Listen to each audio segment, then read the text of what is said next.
네, 오늘 우리에게 주신 하나님의 말씀은 사도행전입니다. 사도행전 제21장 7절부터 14절까지 말씀입니다. 신약성경 사도행전 제21장 7절에서 14절까지 말씀, 찾으신 분들은 자신의 성경을 들고 자리에서 일어서 주시면 되겠습니다. 사도행전 제21장 7절부터 14절까지 말씀을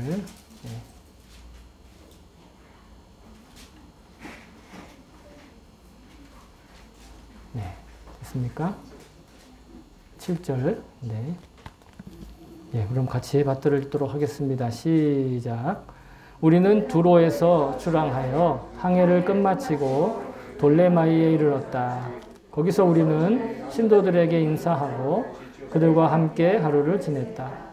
이튿날 우리는 그곳을 떠나서 가이사랴에 이르렀다. 7사람 가운데 한 사람인 전도자 빌립의 집에 들어가서 그와 함께 머물게 되었다. 이 사람에게는 예언을 하는 처녀 딸이 넷 있었다. 우리가 여러 날 머물러 있는 동안에 아가보라는 예언자가 유대에서 내려와 우리에게 와서 바울의 허리띠를 가져다가 자기 손과 발을 묶어서 말하였다. 유대 사람이 예루살렘에서 이 허리띠 임자를 이와 같이 묶어서 이방 사람의 손에 넘겨줄 것이라고 성령이 말씀하십니다. 이 말을 듣고 그곳 사람들과 함께 우리는 바울에게 예루살렘으로 올라가지 말라고 간곡히 만류하였다. 그때에 바울이 대답하였다. 왜들 이렇게 울면서 내 마음을 아프게 하십니까? 나는 주 예수의 이름을 위해서 예루살렘에서 결박을 당할 것뿐만 아니라 죽을 것까지도 각오하고 있습니다. 바울이 우리의 만류를 받아들이지 않으므로 우리는 주님의 뜻이 이루어지기를 빕니다. 하고는 더 말하지 않았다. 아멘. 주의 말씀입니다. 모두 자리에 앉아주시기 바랍니다.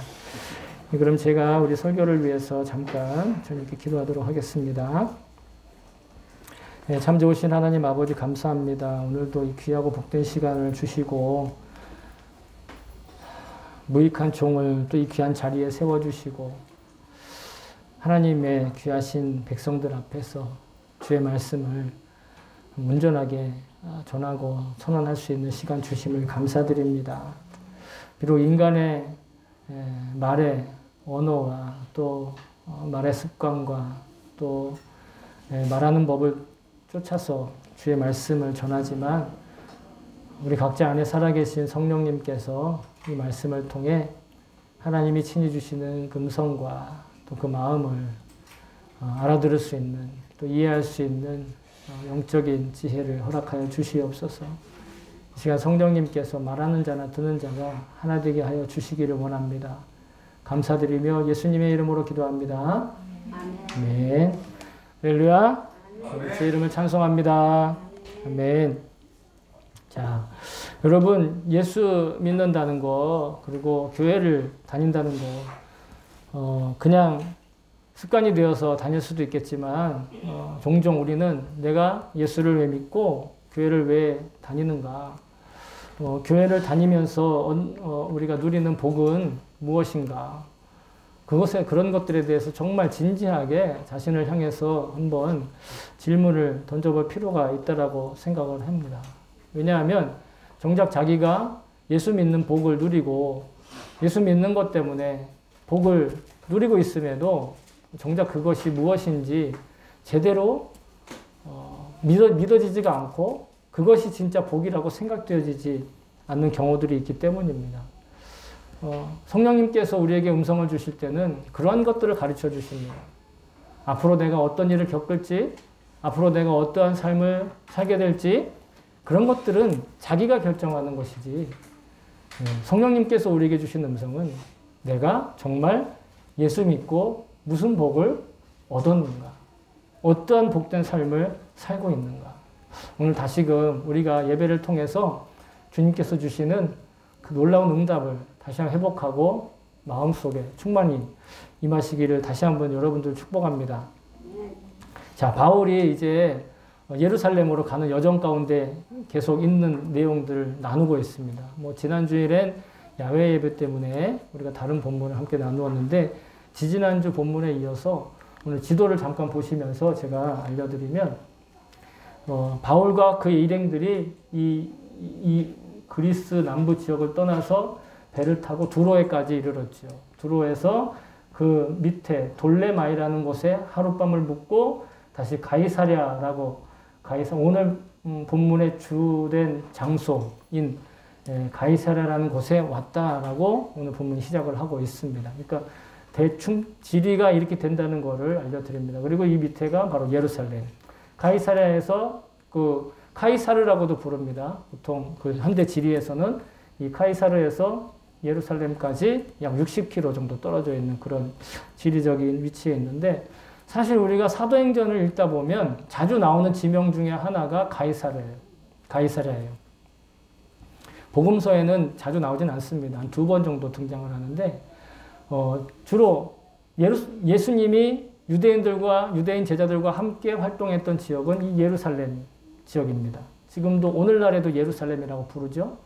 여기서 약 60km 떨어져 있는 이 가이사랴라고 하는 지역이 이방인 그리스도인들의 중심 지역이었습니다. 초기 기독교에. 그래서 사도행전에 보면 예루살렘보다도 가이사랴 이야기가 종종 더 많이 자주 나오고 있어요.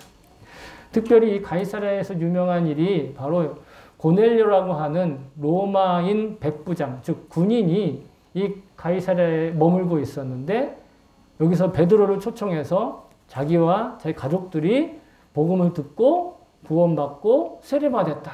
이런 내용이 나오고요. 또 바울은 주로 자기가 처음에 예수 믿는 사람들을 박해하고 예루살렘에서 박해하는 것도 모자라서 이제 다마스쿠스라고 하는 다메섹이라고도 부르죠. 다마스쿠스라고 하는 곳에까지 잡아서 예수 믿는 사람들을 박해하려고 가는 도중에 예수님을 만나죠. 다마스쿠스 성 근처에서.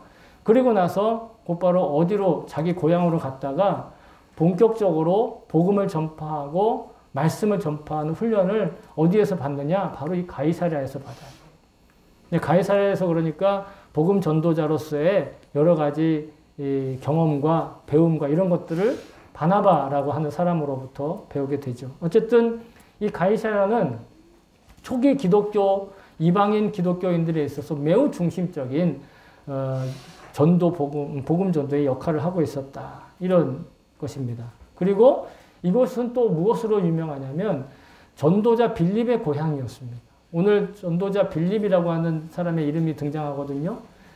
이 전도자 빌립이 원래 가이사랴 출신이었는데 예루살렘에 와서 복음을 듣고 그 사도들이 12사도들이 자신들의 사역에 버거우니까 7명의 일꾼을 세우죠. 그래서 우리가 보통은 7집사다 이렇게 간단하게 표현하고 있는 이 7명의 일꾼들 가운데 빌립이 있었습니다. 근데 그 빌립은 얼마나 열심히 전도를 했느냐면 그가 이디오피아, 지금 오늘날의 이디오피아라고 하는 에티오피아의 이 환관까지도 전도를 하는 그런 어떤 전도의 그 은사를 분명하게 가진 사람이었습니다. 그런데 그가 그렇게 전도하게 된 이유는 바로 성령님의 음성을 따라, 성령님의 인도하심을 따라 그런 전도를 하게 되었던 거예요. 그리고 자기가 전도를 할 뿐만 아니라 전도한 사람들을 계속해서 이끌고 다니면서 자기의 그룹으로 만들지 않고 성령님이 인도하시는 대로 또 다른 데로 이동하면서 전도를 하였죠.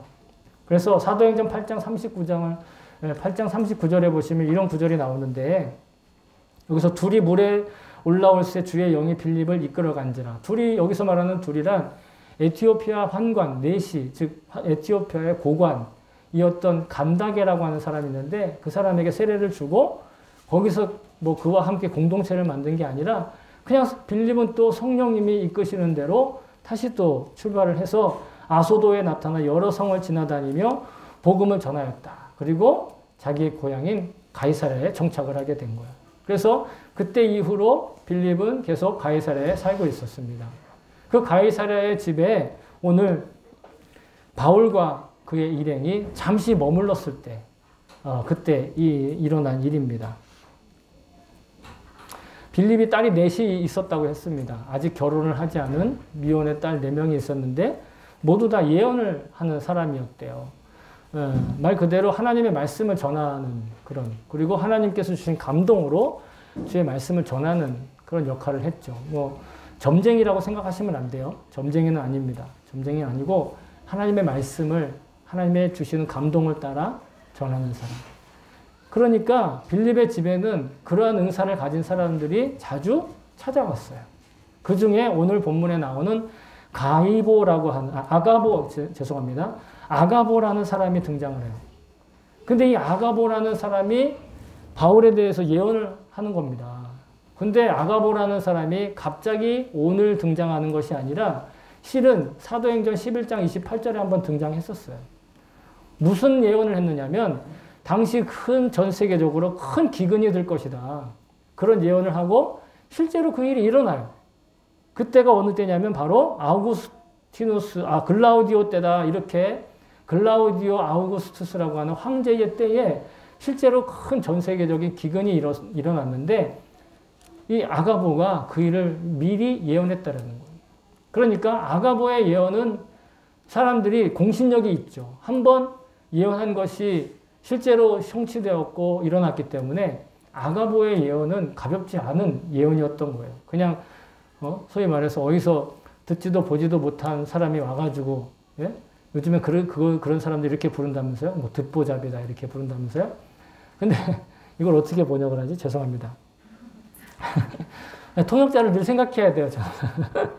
하여튼 뭐 정말 사람들이 그냥 가볍게 저 사람이 저런 얘기를 하면 뭐 저런 얘기를 하지? 이렇게 여길 사람이 아니라 예언을 하면 정말로 성령님께서 가르쳐 주시는 그런 말을 하는 사람이었던 것이죠. 그런데 그 사람이 무슨 이야기를 하냐면 이제 바울은 앞으로 모든 일이 형통하고 잘 되고 여러분들이 가는 일마다 뭐 부흥이 일어날 거예요. 이렇게 예언하지 않고 뭐라고 얘기하냐면 바울이라고는 얘기는 안 했어요. 그냥 바울이 쓰고 다니던 허리띠를 딱 가지고 자기 손과 발을 묶더니 이 끈의 주인이, 이 벨트의 주인이 예루살렘에 올라가면 이방인들에 의해서 이런 취급을 당할 거다.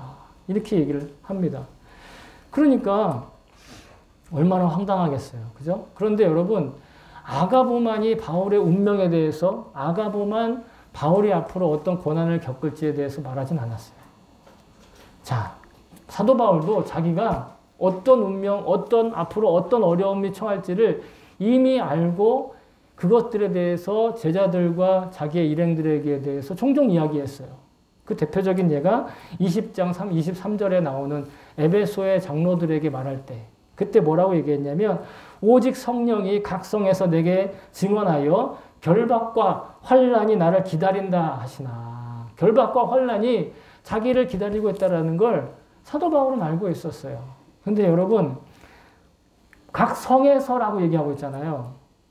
무슨 뜻이냐면 바울이 전도하기 위해서 방문하는 어떤 도시들마다 들어갈 때마다 성령님이 넌 여기서 전도하고 끝내 박해받을 거야. 또 다른 성에 가면 넌 여기서 전도하고 끝내 박해받을 거야. 붙잡힐 거야. 그 얘기를 계속 하셨다라는. 그래서 일본어 성경도 보시면 고노 마치 데모라고 얘기하고 있잖아요. 일본어 뉘앙스로 보면 뭐예요? 그냥 지금까지 계속 그렇게 해왔다라는 거예요. 바울에게 너는 앞으로 박해를 받을 거야. 라고 계속 이야기해 오셨고, 이 마을에서도, 이 도성에서도 그 이야기를 했다라는 거죠. 그러니까 바울은 이미 각오를 하고 있었고, 그 일들에 대해서 이미 그 일을 따라가고 있었다라는 것이에요. 그런데, 그 일들에 대해서 동요했던 것은 바울이 아니라 바울과 함께 있던 그의 제자들과 그의 일행들이었다라는 것이죠. 정작 그 운명을 맞이하게 될, 그 환난을 맞이하게 될 바울은 준비가 돼 있었어요. 환난을 맞을 준비가 돼 있었어요. 그런데 그 주변의 그 일행들은 준비도 안 돼 있었고, 그리고 예언에 대해서 그 예언이 이루어지는 것에 대해서 감당할 어떤 마음의 지금 상태가 아니었다라는 것이죠. 여러분, 예수 믿는 사람을 포함해서, 예수 믿는 사람이 다 그렇다는 건 아닙니다만, 예수 믿는 사람들을 포함해서 대체로 많은 사람들이 종교생활, 신앙생활, 어떤 신을 섬기고 신을 의지하고 하는 일들에 대해서 보통은 자기의 고통을 피하고 자기의 문제를 피하는 일에만 그 신앙생활이 필요로 하다라고 생각하는 경우가 참 많은 것 같습니다. 오해하시지 말을 거는 그렇다고 예수 믿는 사람들이 그 고통을 피할 수 없다라는 얘기는 아니에요. 끝까지 잘 들으셔야 돼요. 무슨 뜻이냐면 보통 우리가 종교를 믿을 때 자기에게 불리한 일, 자기에게 문제가 있고 또 자기에게 어떠한 환란이 있고 좋지 않은 일이 있으면 그걸 어떻게든 그 영적인 힘이라도 얻어서 해결하고 싶어 한다라는 거예요. 동의하시죠? 여러분도 아마 그런 마음을 가지고 계실 겁니다. 그런데 자칫 잘못하면 그것이 우리가 하나님의 뜻을 거스를 수 있다는 거예요. 우리가 하나님의 뜻을 거스르게 되면 오히려 문제를 해결하지 못할 뿐만 아니라 그 문제 자체가 될 수도 있다는 거예요.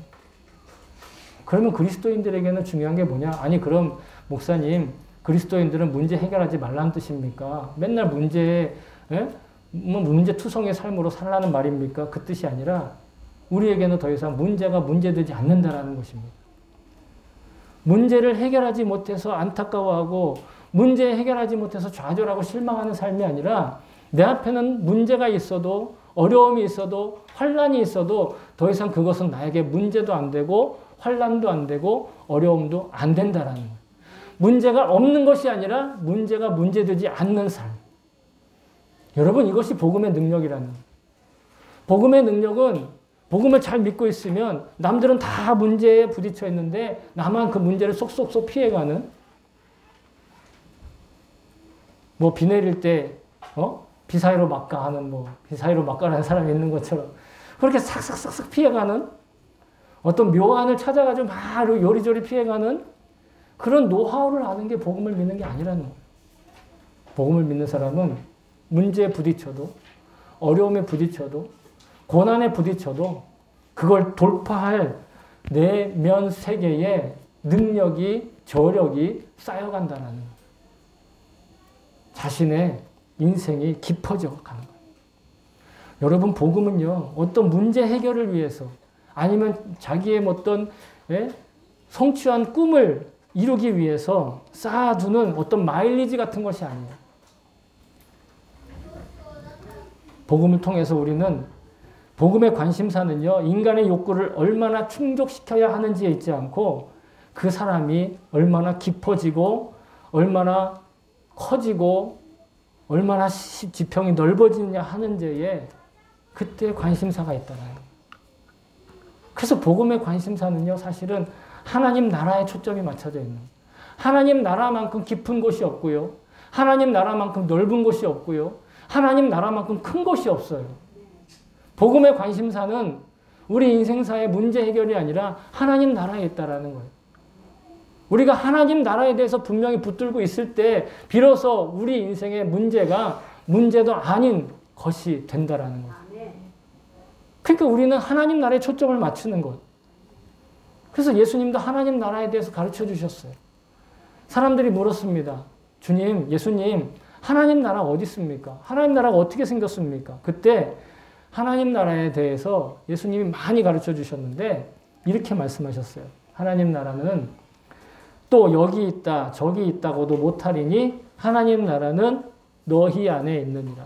하나님 나라가 어디 있다고요? 너희 안에 있다라는 거예요.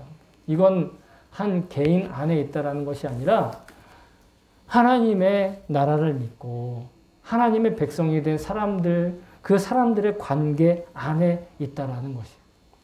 우리가 하나님 나라가 우리의 인간 관계 안에 존재한다라는 거예요. 서로가 서로를 통해서 사람과 사람과의 관계를 통해서 하나님 나라는 완성된다라는 거예요. 여러분 우리가 무엇으로 창조됐습니까? 하나님의 형상대로 창조되었죠.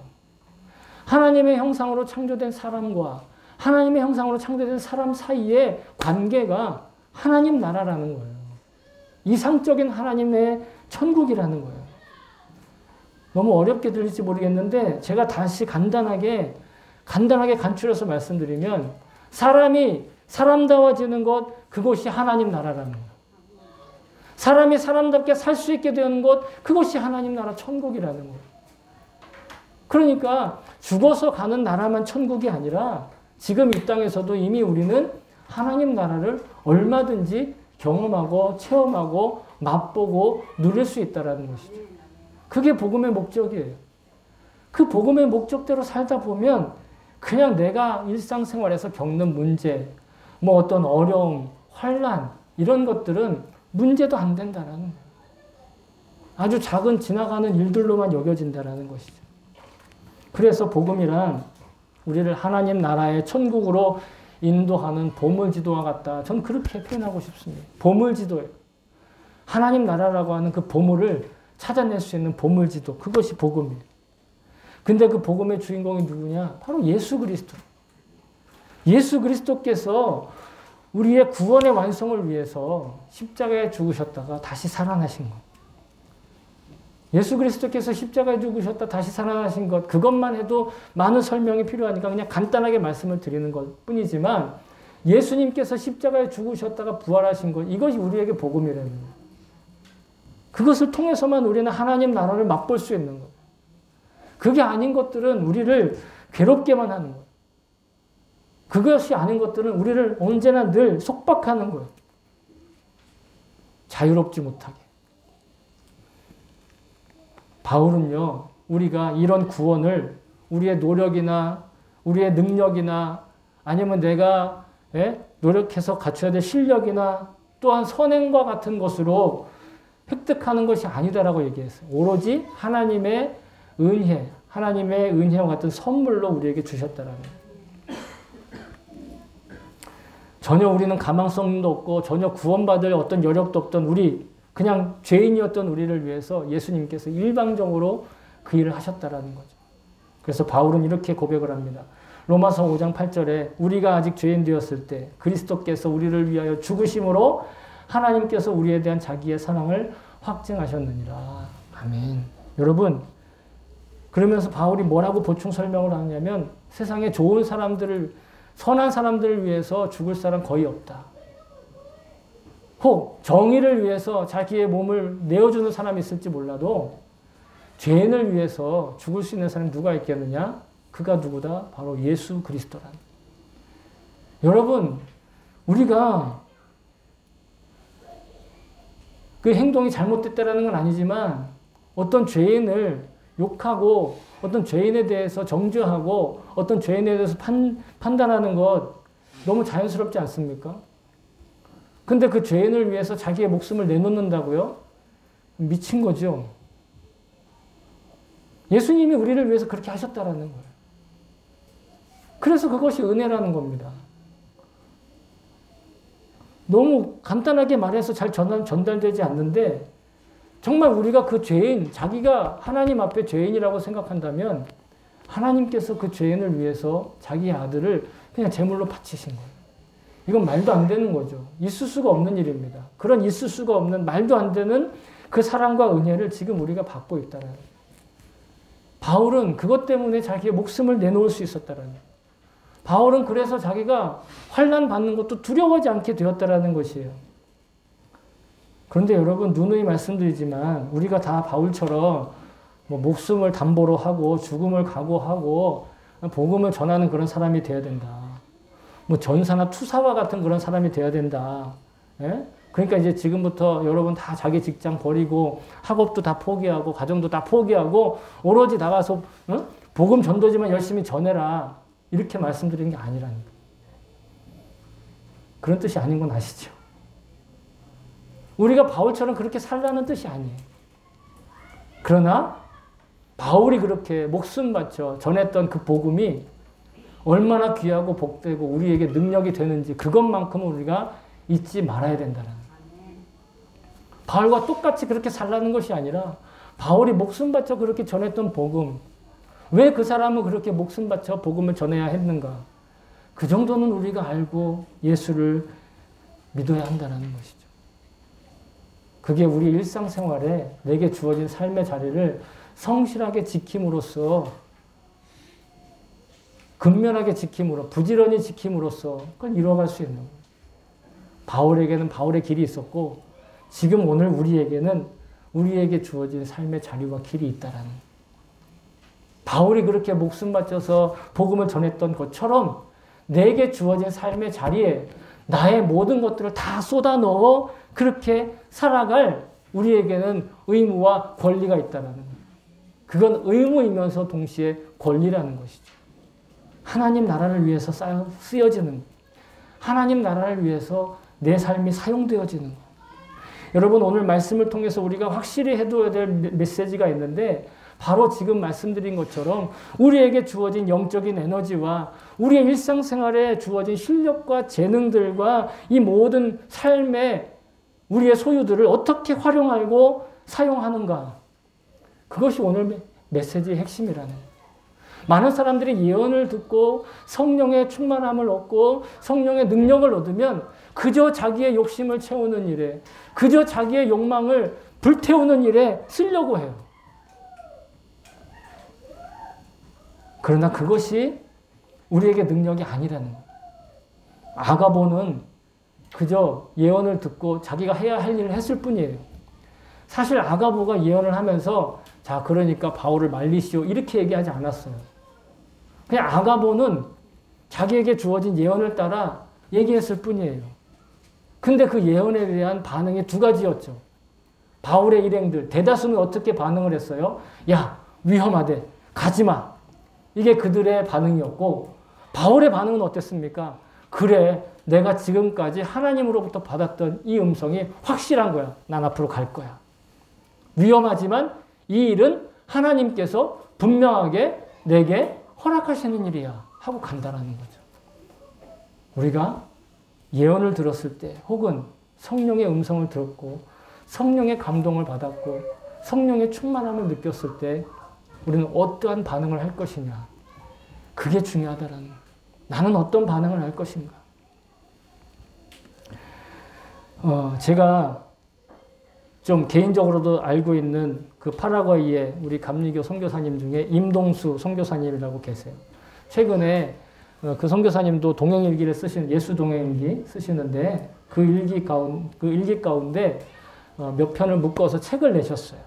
근데 그 책이 제목이 녹슬지 않고 닳아 없어지길 원합니다. 라는 제목. 녹슬지 않고 닳아서 없어지기 원합니다. 근데 이 사실 이 고백은요.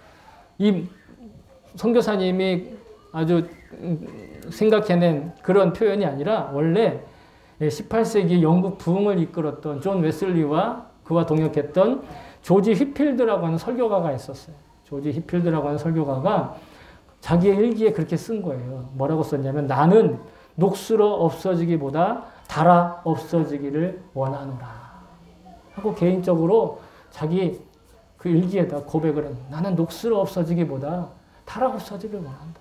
여러분 인생은 어차피 어떻게든 없어져 가는 과정이잖아요. 없어져 가는 길 아닙니까?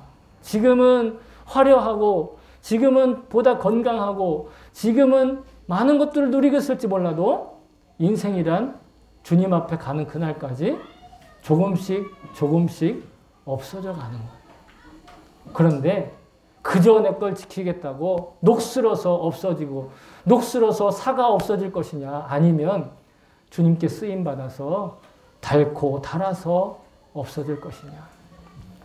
사도 바울은 이렇게 고백을 했습니다. 디모데후서 4장 6절부터 8절까지 디모데에게 이렇게 편지를 보냈어요. 전제와 같이 내가 벌써 부어지고 나의 떠날 시각이 가까웠도다. 나는 선한 싸움을 싸우고 달려갈 길을 마치고 믿음을 지켰으니 이제 후로는 나를 위하여 의의 면류관이 예비되어 있으므로 주 곧 의로우신 재판장이 그날에 내게 주실 것이며 내게만 아니라 주의 나타나심을 사모하는 모든 자에게노니라. 바울에게만, 즉 바울은 자기 목숨을 바쳐서 전도하는 것이 자기에게 주어진 사명이었는데 여러분은 각자의 삶의 자리에 각자에게 주신 사명의 자리가 있잖아요. 학생에게는 공부하는 자리, 가정주부에게는 그 자리, 또 그 사업을 하시는 분들에게는 사업하는 자리, 직장 일을 하시는 분들에게는 직장 일을 하는 자리, 각자에게 주어진 사명의 자리가 있지요. 그 사명의 자리에서 주님께 그저 녹슬어 사가 없어지는 인생이 아니라 이 바울의 고백처럼 자기의 달려갈 길을 최선을 다해서 달려가면서 달아 없어지는, 어차피 없어질 인생이지만 녹슬지 않고 달아 없어지는 인생.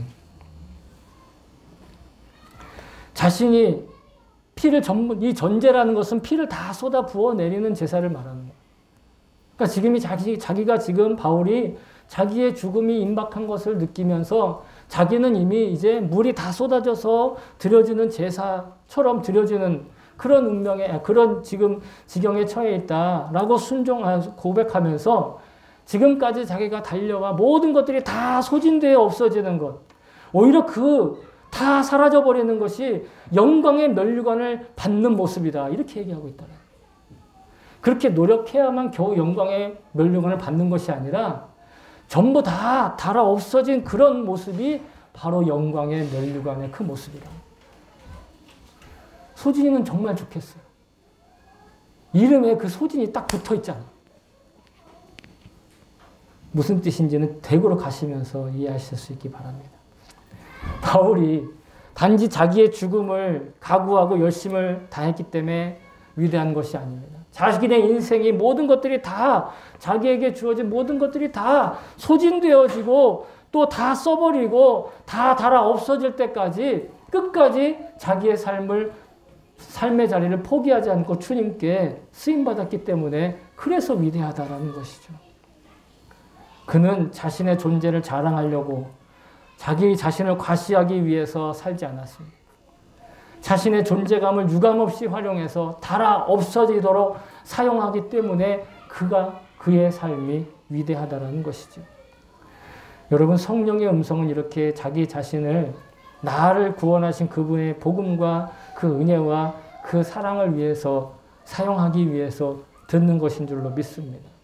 자기의 욕망을, 자기 욕구를 채우기 위해서 앞으로 내게 어떤 좋은 일이 있을까를 귀기르기 위해서 예언을 듣거나 또 어떤 점쟁이를 찾아가서 조언을 듣거나 묘안을 찾아내려고 노력하는 것이 우리의 모습이 아니다라는, 성령의 충만한 삶이라고 했을 때 여러분 어떤 특정한 능력을 갖추거나 뭐 어떤 고양된 감정을 풍부한 상태가 성령 충만한 게 아니에요. 성령님의 음성을 듣고 하나님의 말씀을 들었을 때 자신의 유리함과 불리함과 상관없이 자신이 좋아하는 거냐 좋아하지 않는 거와 상관없이 자기에게 주어진 삶의 자리를 주님을 위해서, 주님께 영광 드리기 위해서 지켜나가는 것. 어려운 일이 아니에요. 그냥 자기에게 주어진 삶의 자리가 있잖아요, 지금. 아쉬워하는 거 말고. 지금 내게 주어진 삶의 자리. 하나님께서 내게 맡기신 자리. 그 자리를 하나님을 위해서 지키는 거예요. 나를 위해서 그걸 사용해가지고 뭘 더 큰 걸 얻겠다가 아니라 나를 위해서 뭔가를 더 투자해가지고 내가 어떤 위대한 사람이 되겠다라고 그렇게 막 애쓰고 노력하고 막 힘들게 어렵게 애쓰고 노력하는 것이 아니라 그냥 지금 내게 주어진 삶의 자리. 바로 예수님께서 말씀하시는 것을 잊지 않고 그 가르침에 순종하도록 하시기 위해서 우리는, 성령님은 계속 우리에게 말씀하고 계세요. 예수님께서 이렇게 말씀하셨죠. 보혜사 곧 아버지께서 내 이름으로 보내실 성령, 그가 너희에게 모든 것을 가르치고 내가 너희에게 말한 모든 것을 생각나게 하리라. 성령님이 예수님의 말씀을 다시 가르쳐 주시고 성령님이 예수님의 말씀을 다시 생각나게 하신다는 거예요. 저의 입은 혹은 말씀을 읽는 우리의 시간들은 그 수단이 되는 거예요. 저도 그 수단이 될 수 있어요. 저를 위해서가 아니라 여러분들이 하나님께 영광의 면류관을 받으시게 하기 위해서. 제 입을 통해서 나오는 말이지만 이 말이 우리 각자 마음 안에 팍 꽂혀서 성령께서 주시는 음성으로 예수님의 말씀을 가르쳐 주시고 예수님의 말씀이 생각나게 하시는 여러분 이것이 복음에 합당한 삶이고 이게 예수 믿는 보람이라는 거예요. 예수 믿는 보람이라는 게 뭔가를 많이 얻어서 자기 과시를 하게 되어서 사람들한테 이것도 자랑하고 저것도 자랑하게 되어서 예수 믿는 보람이 아니라 복음을 위해서 하나님 나라를 위해서 주님의 음성을 듣고 순종함으로 하나님께서 예비하신 영광의 면류관이 내게 지금 느껴지고 내게 지금 보여지는 그런 놀라운 일. 그렇게 살아가는 것. 그것이 바로 우리가 빼앗길 수 없는 영생의 행복한 삶인 것을 다시 한번 믿고 고백합니다. 사랑하는 성도 여러분, 오늘은 성령 강림주일로, 성령 강림절로 지키고 있습니다. 보혜사 성령님께서 지금 우리 안에 머물러 계십니다.